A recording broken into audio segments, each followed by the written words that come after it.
In honor of 5G, I'm going to tell you in this video in 5 minutes or less all the thoughts that I have on the S20 Plus 5G from Verizon Wireless.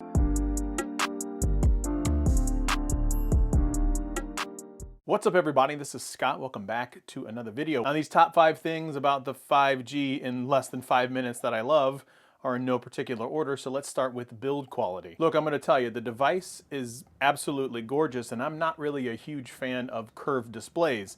Or I should say, I wasn't a huge fan of curved displays before I saw this S20 Plus. It's got a USB Type-C on the bottom and does come with wireless charging as well. From an overall build quality perspective, the glass and the metal all flow together. It is a beautiful device. It is more tall than it is wide. It's great to hold kind of in one hand like this.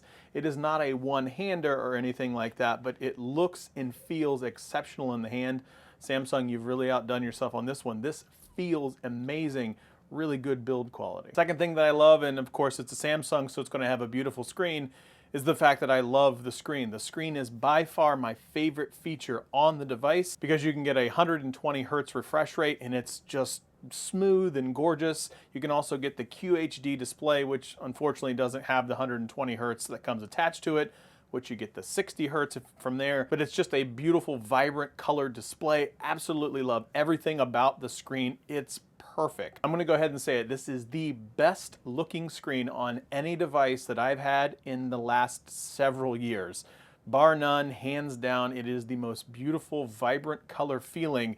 Now it does come with the vibrant option, or you can tone it down to natural, but either one of those options just looks amazing when it's in your hand. Viewing and watching anything on the screen is hands down just an incredible experience. Battery life, from the perspective, I'm using this as my secondary device because I wanted to try out the Verizon 5G and I'm not on Verizon.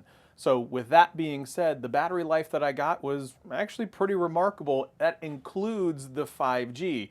Now I will say, when you're on the 5G and you're kind of in an area that has it, it will run the battery down faster. Obviously it's pumping a lot of data through the phone when you're doing that. It could probably also be the sheer fact that I was downloading and trying to fully maximize the 5G, so that will definitely hamper your battery life. But when you're on the Wi-Fi or just a regular LTE network, more than enough battery life for a whole day, so I was pretty impressed with the battery life overall, even when using the 5G on the S20 Plus. So number 4, the performance overall. Now this thing comes with a tremendous amount of RAM inside of it. It also has the best chipset. So I'm not a huge gamer, but when I was having things open like recording in 8K and then closing that, opening up YouTube and watching videos in 1440p at minimum, basically trying to push it through the paces of a lot of multimedia use, it didn't slow down at all. You could absolutely unequivocally game on this particular device and it wouldn't slow down at all. Now I will say this from the performance perspective. I absolutely hate the skin that Samsung puts on their phone, and I just don't like it at all. It's just too much. The settings are bloated. I don't like the bloatware that comes on it between Verizon and Samsung. It has all the hardware in the world to back it up. If it just had a little bit cleaner of a UI for me, it would be hands down the device that I would use every single time. And that gets me to my last point, number 5, the photos and the videos. The photos for me were definitely top 5 Android, so I still believe that portrait mode on the Pixel is king in terms of all Androids. They have this live focus mode that I found to be a little bit more clunky and confusing than it needed to be in terms of portrait. If you're a big portrait shooter, Samsung's not it. It's going to be the Pixel first, probably followed up by OnePlus.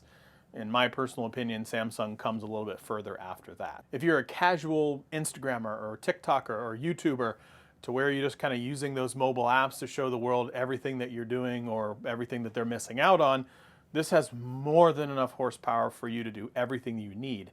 That includes taking the picture, editing the picture, and uploading the picture, all done in a seamless experience on the S20 Plus. Within my 5 minutes, would I recommend the S20 Plus 5G from Verizon Wireless? I don't know if I would spend that amount of money just to get a 5G device. And the reason that I say that is because you can get a lot of the same stuff in a lot of other devices for usually about 50% of the cost. And the cost difference between those couple of devices, I'm not sure justify the fact that you could get pretty much everything that I just described in those top 5 things and a bunch of other devices that come in at a fraction of the cost. So while the 5G is nice, not sure that I'm going to go out there and put my coin when I can get a lot more value for my dollars in several other devices. So that's it. This is my 5-minute 5G S20 Plus from Verizon video. And as always, like, share, subscribe, thumbs up, leave a comment below,